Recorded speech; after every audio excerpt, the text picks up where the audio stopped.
大家好啊！今日我哋嚟整一個簡易嘅手撕雞。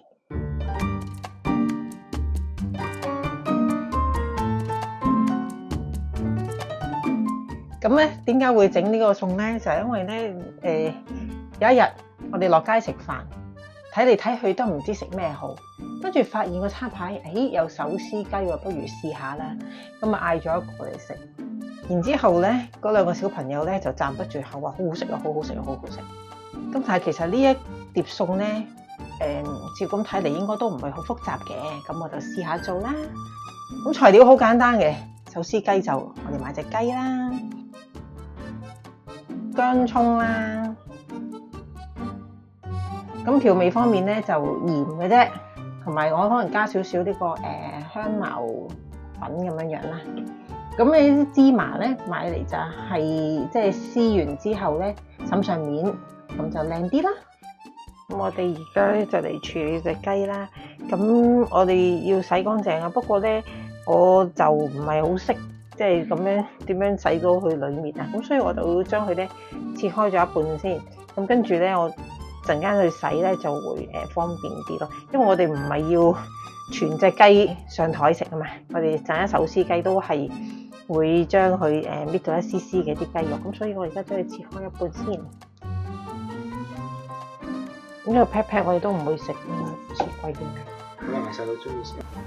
嗱，隻雞咧就頭先洗乾淨咗啦，我就將佢切開咗先嘅。你頭先咁講，切開咗先洗咯，咁佢裡面呢啲咧就會洗得乾淨啲啦。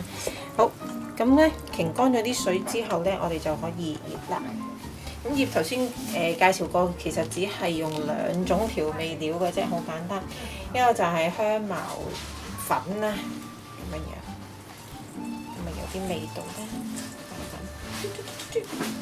咁另外咧就係啲鹽啦，鹽可以落多啲啲咁多多，因為我今日就唔係好夠時間醃啊，咁可以落多啲啲咁多多。我落咗一匙羹。咁你如果中意食鹹啲嘅咧，咁就可以落多啲啦。如果唔係嘅咧，咁我哋都 OK 嘅。有一陣間幫佢搽，好似按摩咁。咁如果咧陣間你覺得都唔係好夠咧，就可以再加多啲嘅。咁咧啲調味料咧，除咗背脊之外咧，咁咧裡面都要捽下啦，咁就醃去入味。咁大約都要醃2-3個鐘頭咧，先至入味嘅。咁咧隻雞咧已經醃咗2-3個鐘噶啦，咁就可以咧攞去蒸啦。咁我哋咧都可以加翻啲薑葱上面啦。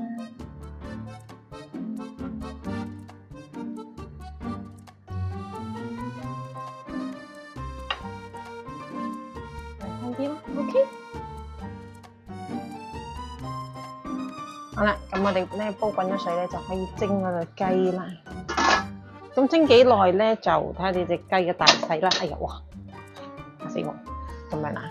咁我諗呢個都要蒸成4-5個字，因為啲髀位咧要蒸熟嘅，如果唔係唔熟咧就唔得啦。我蒸佢啦。我呢個雞咧，頭先我蒸咗25分鐘之後咧，咁測試下佢熟唔熟啦。不過咧就發現佢嗰個髀位咧都仲有血出，咁所以我就再蒸多5分鐘。咁而家又再試下先。好，冇啦，冇血出，咁就 OK 啦。咁我哋就咧熄火啦，即係蒸個半個鐘。咁但係唔好即刻整佢喎。咁我哋要攤凍佢先，攤凍佢咧，跟住先至再搣。做呢個手撕雞嘅。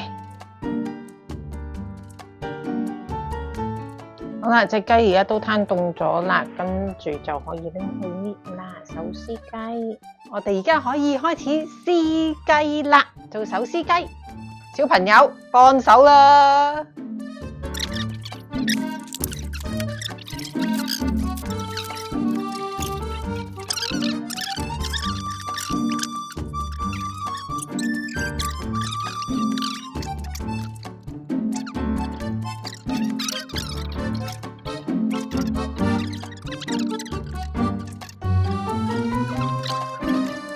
好，經過兩位少爺咧，將隻雞撕開咗之後咧，咁啊，而家嘅壽司雞咧就完成㗎啦。咁我哋浸啲芝麻上去咧，咁就搞掂啦。